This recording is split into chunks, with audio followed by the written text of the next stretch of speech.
So I usually do not make videos this early. Matter of fact, I was not planning on making a video today. But when it comes to the Charlie Kirk shooting, you will not believe, or maybe you will believe this, but read how long it took them to nab the shooter, nab the suspect. Reading this article right here, it says, Charlie Kirk murder, shooter caught in 33 hours.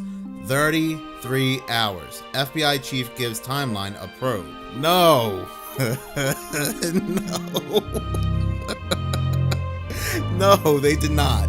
No, they did not put a timestamp of 33 hours as how long it took them to nab the suspect.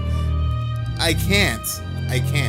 Matter of fact, now for those that have been subscribed to me for quite some time, you'll know the significance of this number when I talk about it and how it connects to the Free People Society. 33 hours they got the suspect. There is no way that's a coincidence. There is no way. You know what? I was willing to look past the whole Air India plane crashing within 33 seconds.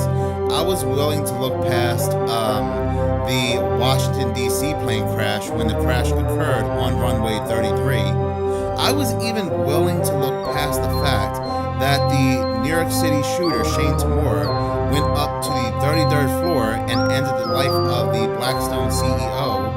I was even willing to look past the fact that people were telling me minutes of horror. If you look at Charlie Kirk's stage right before his shooting, you can see the number 47 appear 3 times. 4 plus 7 3 times is 33. And I said, I don't think I'm going to go ahead and talk about it because some people might believe that's looking a little too deep into things. But now that this has come out that they nabbed the suspect in 33 hours, everything's pretty much fair game. This hat stuff is really starting to make a lot of sense now. The Free People Society, they will always leave their mark, their calling card to let you know it's a manufactured story. That train, that bus is never late.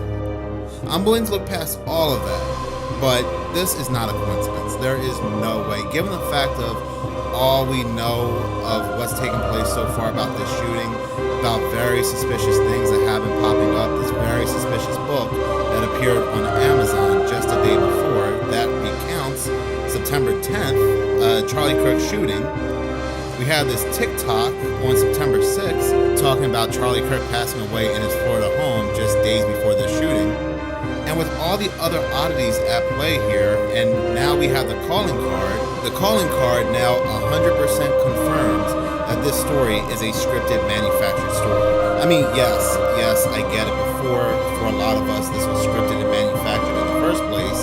But this is pretty much the seal of approval. This is pretty much the stamp that this is a manufactured story. And I gave my reasons as to why I believe it's a manufactured story to push that race war, civil war agenda, even though the man that took his life was a white man.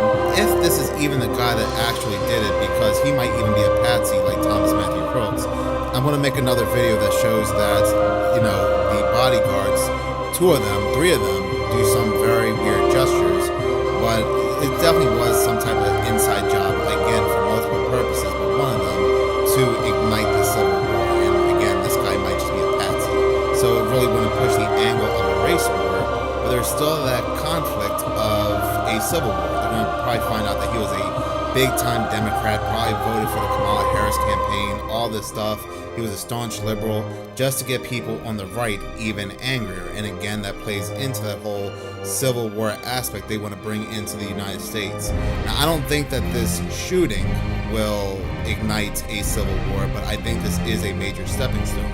And if one more thing to happen, a much bigger event involving a much bigger person on the right, then that will definitely ignite what they want. What is even crazier is the fact that not too long ago, I think it was less than a few weeks ago, I had uploaded another video onto this channel, which YouTube had taken down.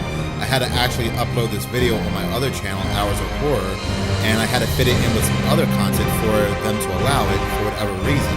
But it had to do about Albert Pike, one of the influential leaders of Freemasonry, and how this year, I think it was either last month or the month before, they reinstated his statue into Washington, D.C. Out of all the generals of the Confederacy, they even took down Robert E. Lee's statue in Washington, D.C. You would think they would reinstate that since he's a well-known Confederate. But no, they reinstated Albert Pike's statue. And I said, when they reinstated that statue, we're going to see a lot of stories, a lot of bizarre news stories connected to the number 33 and the Free People's Society. News and media try to convince the public that this statue going back up, the Albert Pike statue, was about the love for the Confederacy, respect for the Confederacy, when it had nothing to do about that whatsoever. If you take a good look at the statue, he's not even in his Confederacy uniform. He's in his civilian clothing and he looks much older. This is what he looked like when he was a Mason. This is what he looked like when he was one of the most influential members of Freemasonry. He was the one to integrate Kabbalistic traditions and mysticism into the Masons. So when they put his statue back up, I said to myself, here we go. Here we go. There are also some other things I do want to go ahead and talk about when it comes to Charlie Kirk shooting, some very interesting things that were captured on camera, but I will go ahead and do this on my other channel, Seconds of Horror. But yeah, they got the guy in 33 hours. I mean, come on. Nobody's buying it. This doesn't shock me because we're now living in a time where things that were once considered to be quote-unquote conspiracy theories are coming to fruition, and the so-called powers that be, news and media, they are having a much harder time trying to sweep things under the rug.